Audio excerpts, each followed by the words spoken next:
በዋሽንግተን ዲሲ የሚገኘው የዋይት ሃውስ የስብሰባ አዳራሽ በከፍተኛ ውጥረትና በጉጉት ተሞልቶ በነበረበት በትላንትናው ዕለት የፕሬዝደንት ዶናልድ ትራምፕ ቃል አቀባይ ካሮላይን ሌቪት ለጋዜጠኞች በሰጡት መግለጫ አሜሪካ በኢራን ላይ ያካሄደች ላለው ጦርነት የሚወጣውን ግዙፍ ወጪ የአረብ ሀገራት እንዲሸፍኑት የመጠየቅ ፍላጎት እንዳላቸው ይፋ ማድረጋቸው የዓለምን ትኩረት በእጅጉ ስቧል። በአሁኑ ወቅትም ኦፕሬሽን ኤፒክ ፊውሪ በሚል መጠሪያ የሚታወቀው የአሜሪካ እስራኤልና የኢራን ጦርነት አምስተኛ ሳምንቱን የያዘ ሲሆን የጦርነቱ የገንዘብ ወጪ በየቀኑ በቢሊዮን የሚቆጠር ዶላር እየጠየቀ ይገኛል። እናም በዕለቱ የዓለም አቀፍ ትንታኔ ዝግጅታችን በትራምፕ አስተዳደር የቀረበውን ይህንን የጦርነቱን ወጪ ወደ አረብ ሀገራት የማስተላለፍ አዲስ እሳቤ፣ የጦርነቱን ግዙፍ ወጪ እንዲሁም ቀደም ሲል ከ1990 እስከ 1991 ከተደረገው የአንደኛው የፋርስ ባሕረ ሰላጤ ጦርነት ጋር ያለውን የታሪክ ንጽጽር፣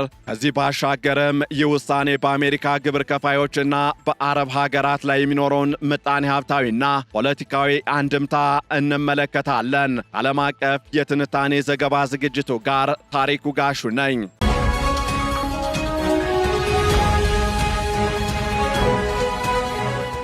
እንደ አውሮፓውያኑ የዘመን አቆጣጠር በ2026 ፌብሩዋሪ 28 የተቀሰቀሰውና በአሁኑ ወቅትም አምስተኛ ሳምንቱን የያዘው የአሜሪካ እስራኤልና የኢራን ጦርነት በዓለም አቀፍ ፖለቲካና ምጣኔ ሀብት ላይ ከፍተኛ ንዝረትን እየፈጠረ ይገኛል። ኦፕሬሽን ኤፒክ ፊውሪ በሚል ስያሜ የተጀመረው ይህ ወታደራዊ እርምጃ የኢራንን የኒውክሌርና ወታደራዊ መሠረተ ልማቶች ኢላማ ያደረገ ቢሆንም በአሁኑ ወቅት ወደ ቀጠናዊ ቀውስነት እየተቀየረ ይገኛል። የዚህ ጦርነት የገንዘብ ወጪ በየቀኑ እየጨመረ በመምጣቱ የፕሬዝደንት ዶናልድ ትራምፕ አስተዳደር ወጪውን ለቀጠናው ሀገራት በተለይም ለባሕረ ሰላጤው አረብ ሀገራት ለማስተላለፍ ፍላጎት እንዳለው በይፋ አስታውቋል። ይህ ውሳኔ ከ1990 እስከ 1991 የፋርስ ባሕረ ሰላጤ ጦርነት ወቅት የነበረውን የታሪክ ሂደት የሚያስታውስ ቢሆንም አሁን ያለው ተጨባጭ ሁኔታ ግን ከመሠረቱ የተለየና ውስብስብ መሆኑን የፖለቲካ ተንታኞች እየገለጹ ይገኛሉ። የዋይት ሃውስ ቃል አቀባይ ካሮላይን ሌቪት በትላንትናው ዕለት በሰጡት መግለጫ ፕሬዝደንት ዶናልድ ትራምፕ የኢራንን ጦርነት ወጪ የአረብ ሀገራት እንዲሸፍኑ የመጠየቅ ከፍተኛ ፍላጎት እንዳላቸው አረጋግጠዋል። ሌቪት በሰጡት ማብራሪያ ፕሬዝደንቱ አረብ ሀገራት የጦርነቱን ወጪ እንዲከፍሉ ጥሪ ለማቅረብ ፍላጎት ያላቸው ይመስለኛል። ይህ ሕሳቤ እርሳቸው ዘንድ ያለ መሆኑን አውቃለሁ። ወደፊትም በዚህ ዙሪያ ከእርሳቸው የበለጠ መስማታችሁ አይቀሬ ነው በማለትም ተናግረዋል። ይህ የቃል አቀባይዋ ንግግር የሚያሳየው ፕሬዝደንት ዶናልድ ትራምፕ አሁንም አሜሪካ ትቅደም ወይም አሜሪካ ፈርስት የሚለውን መርሆ በመከተል የአሜሪካ ግብር ከፋዮች ለሌላ ሀገር ጦርነት ከፍተኛ ገንዘብ እንዳያወጡ ለማድረግ እያቀዱ መሆኑን ነው።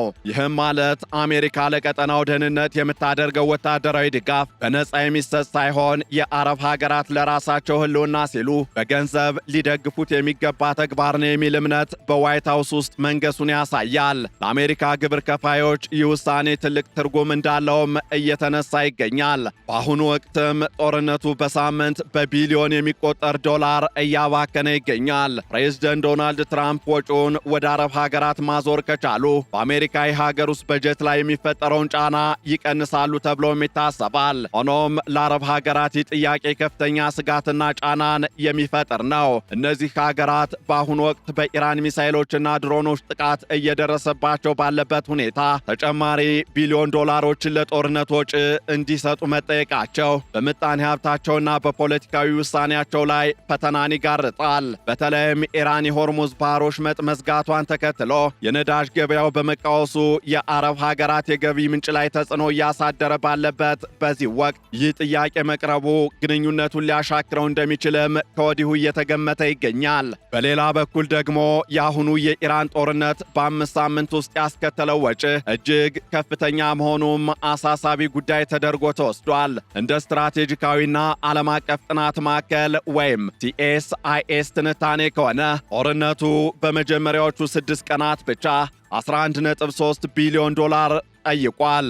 እስከ 12ኛው ቀን ድረስም ይህ ቁጥር ወደ 16.5 ቢሊዮን ዶላር ማደጉ ተገልጿል። በአሁኑ ወቅትም ጦርነቱ 31 ቀናት ያለፉ ሲሆን ወደ 5ኛ ሳምንቱ ሲገባ አጠቃላይ ወጪው ከ31 ቢሊዮን ዶላር በላይ እንደደረሰ ይገመታል። ይህም ማለት በአማካይ በቀን 1 ቢሊዮን ዶላር ለጦርነቱ ፈሰስ እየተደረገ ነው ማለት ነው። ይህ ወጪ ከፍተኛ የሆነ የሚሳኤል ጥቃቶችን፣ የባህርና የአየር ኃይል ስምሪትን እንዲሁም የጦር መሳሪያ ክምችትን ለመተካት የሚወጣውን ገንዘብ ያካተተ መሆኑም እየተገለጸ ነው። ዋይት ሃውስ ለዚህ ወታደራዊ ዘመቻ ተጨማሪ 200 ቢሊዮን ዶላር ከኮንግረሱ እንዲፈቀድለት እየጠየቀም ይገኛል። ይህም የጦርነቱን ስፋትና ከፍተኛ የሆነ ገንዘብ አስፈላጊነት በግልጽ ያንጸባረቀ ተደርጎ ይወሰዳል።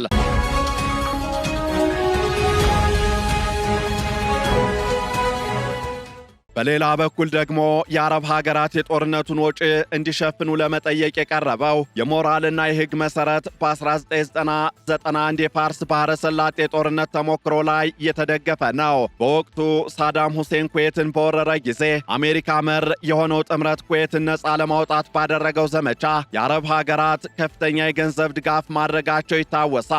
በዚያ ጦርነት ወቅት አሜሪካ ካወጣቸው ከጠቅላላው 61 ቢሊዮን ዶላር የጦርነት ወጪ ውስጥ 54 ቢሊዮን ዶላር በዛሬው ዋጋ ሲሰላ ደግሞ 134 ቢሊዮን ዶላር ከውጭ አጋሮቿ ድጋፍ አግኝታለች። ኩዌት 16 ቢሊዮን ዶላር፣ ሳውዲ አረቢያ 16.8 ቢሊዮን ዶላር እንዲሁም የተባበሩት አረብ ኤሚሬቶች ደግሞ 4 ቢሊዮን ዶላር በቀጥታ ለአሜሪካ መክፈላቸው አይዘነጋም። በተጨማሪም ጀርመንና ጃፓን ከፍተኛ ድጋፍ አድርገዋል። በወቅቱ የነበረው የሞራል መሰረትም የጋራ ደህንነትና የአረብ ሀገራትን ህልውና ከኢራቅ ወረራ መታደግ የሚል ነበር። ነገር ግን በ1991 የባህረ ሰላጤው ጦርነትና በአሁኑ የኢራን ጦርነት መካከል መሰረታዊ ልዩነታቸው መኖራቸውን ልብ ይሏል። የ1991 ጦርነት የተካሄደው በተባበሩት መንግስታት ድርጅት ሙሉ ዕውቅናና በ38 ሀገራት ጥምረት እንደነበር አይዘነጋም።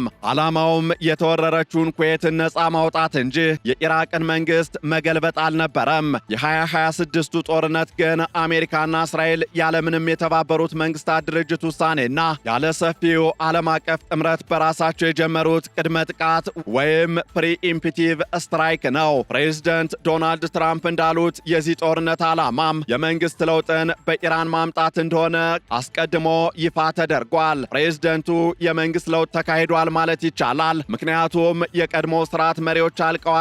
አሁን እየተነጋገርን ያለነው ካለፉት የተለዩ ሰዎች ነው በማለት የኢራን አመራር መዳከሙን ገልጸዋል። ይህ የአካሄድ ልዩነት አረብ ሀገራት አሁን ላለው ጦርነት ገንዘብ እንዲከፍሉ የሚቀርብላቸውን ጥያቄ በምን ያህል የሞራል ልዕልና እንደሚቀበሉት ጥያቄ ያስነሳል። በ1991 የአረብ ሀገራት ወጪውን የሸፈኑት በራሳቸው ግፊትና ፍላጎት እንደነበርም ይጠቀሳል። አሁን ግን አሜሪካ በራሷ ለጀመረችው ጦርነት ሂሳብ አወራርዱ እያለች መሆኑ ልዩነቱን እጅግ ሰፊ ያደርገዋል። በሌላ በኩል ደግሞ ይህ የዶናልድ ትራምፕ ፍላጎት ጦርነቱን ያባብሰዋል ወይስ ያበርደዋል የሚለው ነጥብ ሌላው አወዛጋቢ ጉዳይ ነው። በአንድ በኩል የአረብ ሀገራት ወጪውን እንዲሸፍኑ መጠየቅ አሜሪካ በጦርነቱ የመቆየት አቅሟን ሊያጠናክር ይችላል። ይህም የኢራንን ስርዓት ሙሉ በሙሉ ለመደምሰስ እድል ይሰጣል። በሌላ በኩል ግን የአረብ ሀገራት በዚህ ጥያቄ ተገፍተው ከአሜሪካ ጋር ያላቸውን ወታደራዊ ትብብር ካቀዘቀዙ ወይም ኢራን ለአሜሪካ የምትከፍሉ ከሆነ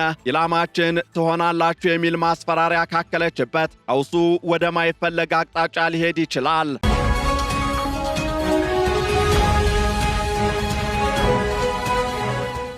የኢራን ባለስልጣናት በበኩላቸው ጦርነቱን የጀመረችው አሜሪካ በመሆኗ ለደረሰው ጉዳት ካሳ መከፈል ያለበት ለኢራን ነው የሚል አቋም ይዘዋል። ይህም የዲፕሎማሲ ንግግሩን እጅግ አስቸጋሪ ያደርገዋል። በሌላ አንጻር ደግሞ የሀገር ውስጥ ጫናና የነዳጅ ዋጋ መናር ትራምፕን ወደዚህ ውሳኔ እንዲገፉ እያደረጋቸው ይገኛል። በአሁኑ ወቅትም በአሜሪካ የአንድ ጋሎን ነዳጅ ዋጋ $3.99 ደርሷል። ይህም ከጦርነቱ በፊት ከነበረው ዋጋ $1 ከፍ ማለቱን ያመላክታል። በተለይም የጭነት መኪና አሽከርካሪዎች የሚጠቀሙበት የናፍጣ ዋጋ ወደ $5.38 በማሻቀቡ በንግድ እንቅስቃሴው ላይ ትልቅ ጫናን እየፈጠረ ይገኛል። የሪፐብሊካን ደጋፊዎችና እንደ ሲያን ሃኒቲ ያሉ ታዋቂ ተንታኞች ኢራን የጦርነቱን ወጪ በነዳጅ መክፈል አለባት የሚል ግፊት እያደረጉ ነው። የዋይት ሃውስ ቃል አቀባይ ሌቪት ግን ይህ የነዳጅ ዋጋ መናር ለአጭር ጊዜ የሚቆይ መሆኑንና የኢራንን ስጋት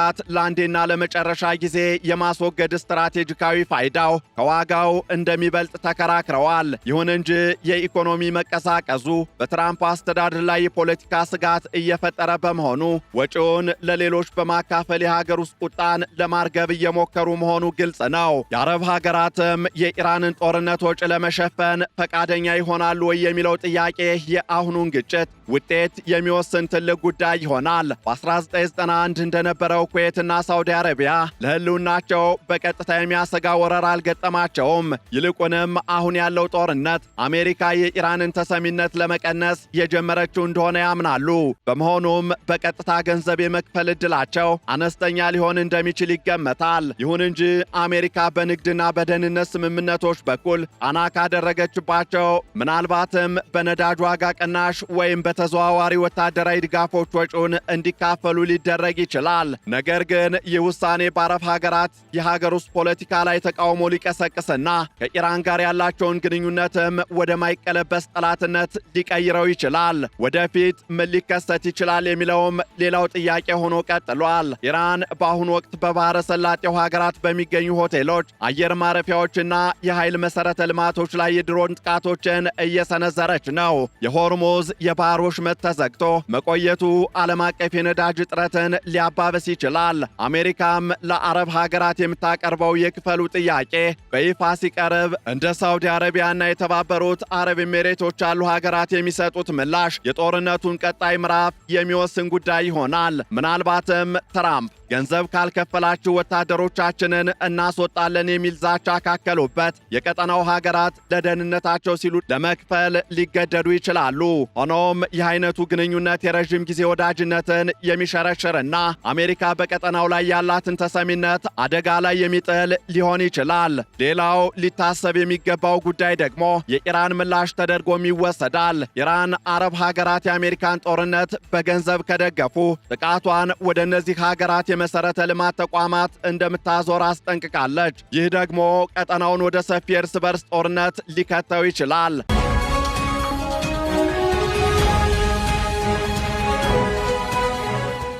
በአሜሪካ በኩል ደግሞ የኮንግረስ አባላት በቢሊዮን ዶላር የሚቆጠር ገንዘብ ለጦርነት መፍሰሱን እየተቃወሙ በመሆናቸው ፕሬዝደንት ዶናልድ ትራምፕ ወጪውን አጋሮቻቸው እንዲጋሩ የመገፋፋት ስልታቸውን አጠናክረው እንደሚቀጥሉ ይጠበቃል። የውጭ ጉዳይ ሚኒስትር የሆኑት ማርኮ ሩቢዮ እንዳሉት አሜሪካ ለማንኛውም አጋጣሚ ዝግጁ መሆን አለባት። ይህም ማለት ጦርነቱ በቅርቡ የማይቆም ከሆነ አሜሪካ አዳዲስ የገንዘብ ምንጮችን ለመፈለግ ማንኛውንም አይነት ዲፕሎማሲያዊና ምጣኔ ሀብታዊ ጫና ማድረጉ አይቀሬ ነው። በአጠቃላይ የ2026ቱ የኢራን ጦርነት ከአሜሪካ ግምጃ ቤት ከፍተኛ ገንዘብ እየመጠጠ ባለበት በዚህ ወቅት ፕሬዝደንት ዶናልድ ትራምፕ ወደ አረብ ሀገራት ኪስ መመልከታቸው ለዘመቻቸው የገንዘብ ዋስትና ፍለጋ መሆኑ ይታወቃል። የመንግሥት ለውጥ መምጣቱንና ንግግሮች በጥሩ ሁኔታ እየሄዱ መሆኑን ሌቪት ቢገልጹም በመሬት ላይ ያለው እውነታ ግን ጦርነት ወደ አደገኛና ውድ ዋጋ ወደሚጠይቅ ምዕራፍ እየተሸጋገረ መሆኑን ያሳያል። የአረብ ሀገራትም